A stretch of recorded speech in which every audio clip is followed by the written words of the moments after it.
Hello, good morning student. आप लोग कैसे हैं? आई थिंक आप लोग सभी पॉजिटिव हो गए।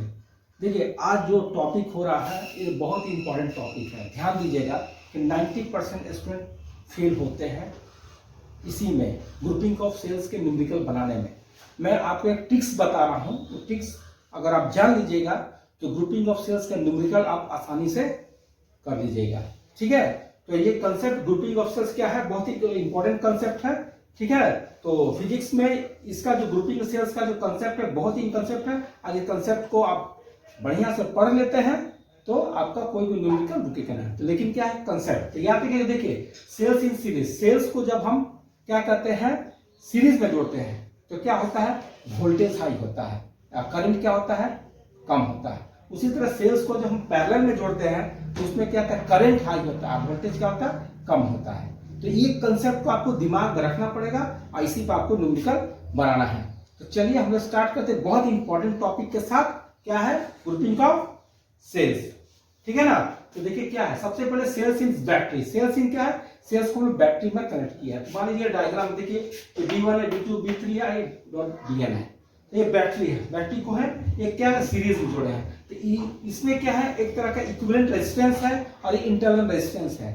ठीक है ना, तो कंडीशन क्या होता है, तो देखिए मान लीजिए इस बैटरी में क्या है, इक्विवेलेंट ईएमएफ है। क्या इक्विवेलेंट ईएमएफ, इक्विवेलेंट ईएमएफ को ई से डिनोट करते हैं, कैपिटल ई से। ठीक है, तो इक्विवेलेंट रेजिस्टेंस क्या होगा, यानी कि E1 + E2 + E3 dot dot यानी इक्विवेलेंट रेजिस्टेंस क्या होगा, सब सम होगा। जितना भी बैटरी में आपका इक्विवेलेंट रेजिस्टेंस है क्या होगा, टोटल सम हो जाएगा। क्या होगा, सम हो जाएगा। उसी तरह उसमें क्या है कि बहुत सारा सभी आपका बैटरी में क्या है, इंटरनल रेजिस्टेंस है। क्या है, R1 R2 R3 dot dot R1 है। तो वो भी क्या होगा, इक्विवेलेंट रेजिस्टेंस क्या होगा, R1 R2 + R3 dot dot Rn हो जाएगा। यानी कि देखिए इक्विवेलेंट रेजिस्टेंस भी सम हो गया और आपका इंटरनल रेजिस्टेंस का इक्विवेलेंट क्या क्या सम हो गया। तो देखिए डायग्राम में देखिए यहाँ से अभी तक सर्किट है, ये और भी सर्किट है, बैटरी ये क्या है, बैटरी है। इसमें भी क्या E1 R1, E1 क्या है आपका EMF, R1 internal resistance, E2 भी क्या है आपका EMF है, R2 भी इंटरनल रेजिस्टेंस है, E3 भी क्या है आपका EMF है, R3 भी इंटरनल रेजिस्टेंस है। यानी EN RN, यानी कि इस बैटरी में क्या कनेक्टेड है, बैटरी के साथ साथ आपका EMF और इंटरनल रेजिस्टेंस कनेक्ट है। तो उसका क्या लास्ट में क्या निकालते हैं, इक्विवेलेंट EMF का इक्विवेलेंट निकालते हैं, R का इक्विवेलेंट निकालते हैं। तो यहाँ पर देखिए मैंने आपको निकाल दिया है।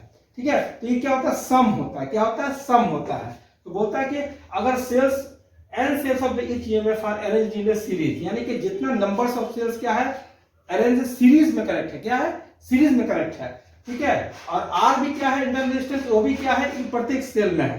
तो उसमें क्या होगा, EMF इज इक्वल टू क्या होगा, EMF क्या होगा, NE होगा। यानी कि number of cell into EMF, number of cell into EMF होगा। ये आपका टोटल EMF होगा। और करंट कितना होगा, करंट इन द सर्किट क्या होता है, I = NE/R + NR हो जाएगा। ठीक है, तो R क्या है यहाँ पर, मेन रेजिस्टेंस है। क्या है, मेन रेजिस्टेंस है। तो यानी कि सेल्स इन सीरीज में आपका EMF का मान NE होता है और करंट का मान आपका ये होता है। यानी कि इसमें क्या होता है कि सेल्स को जब हम सीरीज में कन्वर्ट करते हैं तो वोल्टेज मेरा हाई होता है। क्या होता है, वोल्टेज हाई होता है, करंट क्या तो स्लो होता है। ठीक है, अब उसी तरह सेल्स इन पैरेलल, अब हम लोग क्या करना है, तो देखिए सेल्स इन पैरेलल अपना B1 B2 B3 dot Bn connected है। ठीक है ना, क्या है, कनेक्टेड है पैरेलल में, पैरेलल का कंडीशन है। तो बोलता है कि इससे मान लीजिए m cell each of the EMF ये क्या है, m सेल है, जितना भी EMF उसमें क्या है, m सेल है।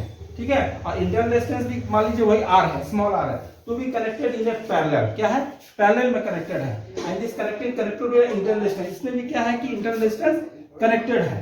तो इसमें क्या हो जाएगा, EMF ऑफ द सर्किट क्या होगा, कैपिटल E हो जाएगा। क्या होगा, कैपिटल E हो जाएगा। और internal resistance of the circuit क्या हो जाएगा, R/M। क्या हो जाएगा, R/M।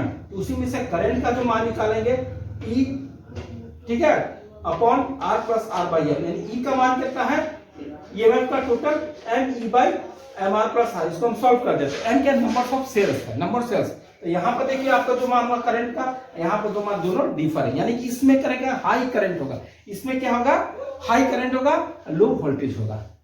ठीक है, अब उसी तरह क्या है कि सेल्स को मल्टीपल आर्क में कनेक्ट कर देते हैं। क्या करते हैं, मल्टीपल आर्क में कनेक्ट कर देते हैं पैरेलल सीरीज में। तो देखिए ये 1 2 3 डॉटेड है, तो ये 1 2 3 सेल्स है, सीरीज में है, नॉट पैरेलल में है।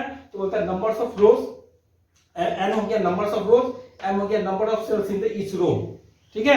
यानी कि इसमें करंट हो जाएगा I equal to m by r plus m r by n, यानी कि फ्रॉम मैक्सिमम करंट होगा n r equal to m r हो जाएगा। मैक्सिमम करंट क्या होगा, n r equal to m r. R क्या है, रेजिस्टेंस है, ये तुम्हारा क्या इंटरनल रेजिस्टेंस है, ये सेल है, ये भी सेल है, ठीक है। तो ये देखिए मल्टीपल आर्क में आपका क्या कंडीशन होता है, करंट का मान, ठीक है। अब उसके बाद का सिंपल सा कंसेप्ट है, क्या है, इलेक्ट्रिक पावर का। आप इलेक्ट्रिक पावर जानते हैं क्या होता है, तो सिंपल जो फार्मूला है उसको आप लोगों को फार्मूला को क्या करना है, दिमाग में रखना है। तो देखिए सबसे पहले पावर इक्वल टू क्या होता है, P equal to V dot dt by dt होता है, यानी क्या VI हो गया, VI इक्वल टू V का मान जो रखेंगे I स्क्वायर R हो गया, यानी कि V स्क्वायर बाई, यानी पावर का ये तीन फार्मूला होता है। क्या होता है, पावर का तीन फार्मूला होता है। उसी तरह वर्क क्या होता है, वर्क इसको तो मॉर्फोमेटिक डिस्प्लेसमेंट होता है, लेकिन वर्क इधर ये क्या फार्मूला होता है, VIT, यानी I square RT V square R by T, ठीक है। तो ये भी तो वर्क का ये तीन फार्मूला होता है। उसका था हीट, हीट क्या होता है, I स्क्वायर RT जूल, अब इसको कैलोरी में कन्वर्ट करते हैं तो I स्क्वायर RT बार 4.2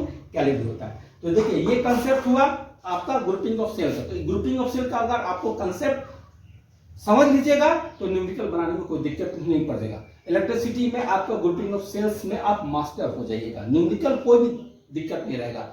लेकिन उससे पहले क्या है कि कंसेप्ट को रखना। तो देखिए आपको हम बता दिए हैं, ठीक है। वीडियो को राइट डाउन कर ले, उसका नेक्स्ट वीडियो में मिलते हैं, ठीक है ना। Okay, thank you, have a nice day, good day, okay.